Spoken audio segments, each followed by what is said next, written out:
I heard this from somebody else, and it just made a lot of sense, and I've been thinking that, and I probably preached it in my own words, but I like the way he said it. Or she, I can't remember if it was a he or she. But somebody, I heard it somewhere. And the thing is this, is that I think we get love, you got my title up? Yeah. Love with purpose to cover. I think sometimes we got love mixed up, especially when it comes to God or Jesus. Because Jesus created us as human, and he created us as family, so we understood how to love, and we understood how to do purpose, so we understood how to do life with him, amen? That's the only reason we are here for, so that we can bring forth the kingdom of God and prepare it for what's coming. And sometimes we get caught up with this, and we kind of do this, our relationship here on earth, but we kind of mix that relationship up and we change it this way. Because here we have an expectation one way, here we have an expectation two ways. And so all of a sudden we become a place, well, God didn't love me because he didn't heal me, God didn't love me because he didn't save my marriage, God didn't love me because he didn't do this and that. And it's all about stuff, about the miracle. Man, God, where are you, God? Have you ever thought of that way? Where are you, God, in my healing? And in the meantime, would we have that kind of relationship? I'm going to use my wife because that's the proper way to use this illustration. Is if I didn't love her first, all these things she would not do. She would run out of the door. And God is not running out of our door.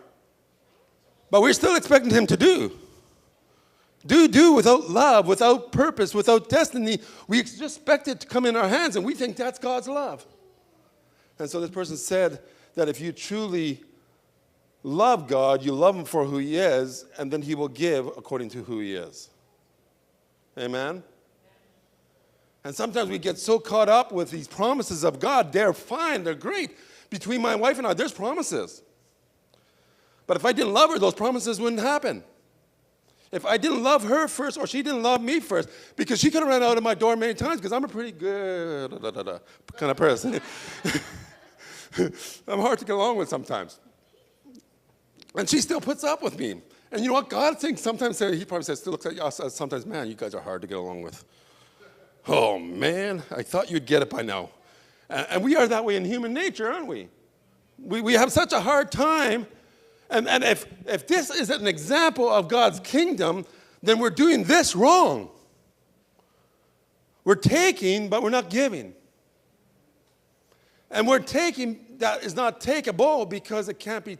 You can't take a blessing when there is no relationship in that.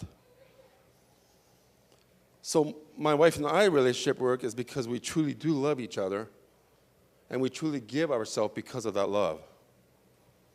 She doesn't force things on me, but when I do things, oh man, her face lights up. Like things I normally wouldn't do, you know. I don't fix things very easily. But when I all of a sudden do fix something, all of a sudden, whoa, you are the best. I get the hugs and squeezes that I always desired to have. Not forced on me. Meaning this is that love happens, but after a while, love has to give. And when love gives, it gives back. Amen? And so, in my own words, kind of how that person spoke it, and I think it's so important for us to understand that God created us so we can understand him. If we can understand our relationship on earth, we will start understanding the relationship out there. Amen?